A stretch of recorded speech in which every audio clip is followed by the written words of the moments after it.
Harvey. I tried to keep this list small, and you kept making me add to it. I'm teasing. I just wanted to express some facts about the library tax that I wrote down, and this isn't opinionated. This is, I just want the residents to know that we budget $983,000 to the library for operating budget. The county gives them $219,000. I'm rounding these numbers, by the way. The state gives them $177,000, and then we give them another $214,000 in capital.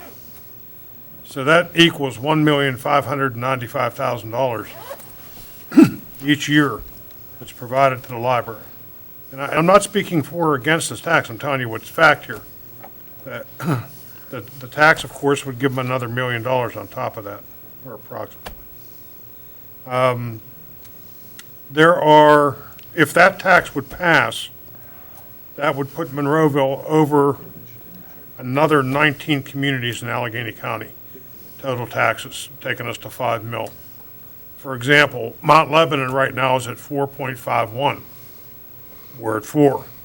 If we go to 5, we now have higher taxes than Mount Lebanon. There's 19 other communities like that in Allegheny County. On the other hand, the 1.5 million that you heard us budgeting would come out of the budget because it would be coming out of tax money. Doesn't do anything different for the resident, just makes us jockey money around a little bit, I think, but that's a fact. I mean, that part of the budget would no longer exist. These are just the facts that I took out of the printed documents that I have here. The other thing I wanted to tell everybody, the voters, if you're registered independent, you are still allowed to go and vote on this referendum. Normally, you're not allowed to vote in May, but you are allowed to go and you will be permitted to vote just on this referendum. So independents are allowed to go and vote on this matter. It's a good piece of information. I was going to put it up, he did. So just wanted to inform you of that. Any of you that watch council meetings probably remember a resident come up and reasonably complaining about fire trucks going to assist other communities, i.e. my Station 5's tanker truck going to Duquesne, and we send a lot of assistance out of town. I just want to tell you that we've always done that, and communities have always helped us. Let's take the Franklin Regional situation that just happened that I'm sure you're all aware of, and I don't have to fill you in on. The Monroeville Police Department sent 7 officers out there when they called for help. And the Monroeville Fire Department sent 4 EMS units, and they were there within minutes. I'll read this in just fast if I can. Monroeville Police Department, please accept this correspondence as a letter of appreciation for the outstanding assistance your agency provided our police department during our time of need. The catastrophic stabbing incident that occurred at Franklin Regional Senior High School on April 9th, 2014 was something that every police department hopes never happens. During a time that could have very easily overwhelmed our agency, you came to our aid of our officers and the Franklin Regional School District. Your assistance played a key role in helping us bring the situation under control, a dire situation that threatened the safety and well-being of our officers, medical personnel, students, and school staff. So on behalf of the Murraysville Police Department, thank you for whatever role your staff played in assisting us during that time of need.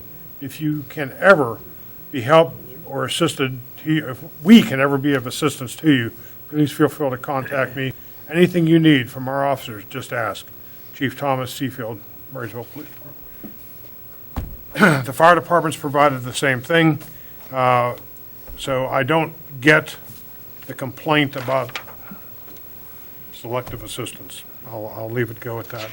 Congratulations, Doug, to you and your officers, too. I was over the Municipal Public Works Department, and I was talking to some of the mechanics, and I was over there for a totally different reason. I just want to warn council, because things come up tonight also, that years past, council has let our municipal fleet deteriorate, and Paul brings up the roads tonight. and, you know, we're having a hard time budgeting for those. And what happens is everything starts to deteriorate, and you can't replace it all. You can never get the money to replace it all. So instead of replacing 3, 4 vehicles at a time, everybody kept just bumping them back. And that's what's going to happen to the roads. So now the whole municipal fleet practically is getting more maintenance than the vehicles themselves are worth. And it's because they kept putting off replacement. I just wanted to bring it to your attention, especially since we have decisions on roads to make. A resident came up and talked about the wonderful balanced budget that Lynette McKinney presented. I don't know if any of you have ever seen that budget, but nothing could be further from the truth. I saw it and read it, and that is not a true statement. As far as the other residents asking myself or any other council person about gifts we received, I mean, really? If my wife gives me a gift, I got to tell you where I got it from? If my wife buys me a council T-shirt, I have to tell the residents where I got it from? I got a news for you, that's not happening. Period. Do what you got to do. Last but not least, I'm sure you're glad to hear that. Today is my 32nd wedding anniversary. And I wanted to say happy anniversary to my wife. Kudos to Nancy. Yeah, way to go, Nance. Yeah. God forbid. I had to get that shot in, Ron, sorry. No, it's true.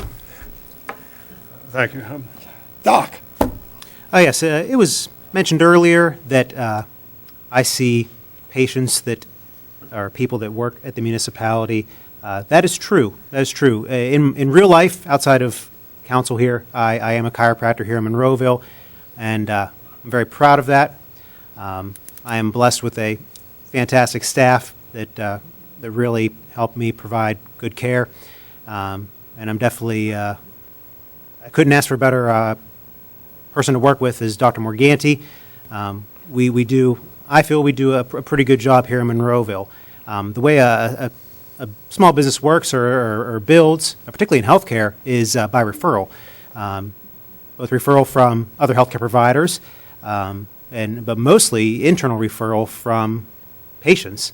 When you serve somebody well and do good things for them, they send in their friends, their families, their loved ones, their neighbors, and I'm certainly not ashamed that I treat people here that work in the municipality. I have for many years. The vast majority of the ones that I do see here, I've been treating for many years, and no offense to them, none of them are getting any younger. So we do see them in our office. We also happen to see a lot of people that are unemployed. We see a lot of people that work at Number 1 Cochrane. We see a lot of people that work at the mall, at the Water Authority, at the school district, people that live in Squirrel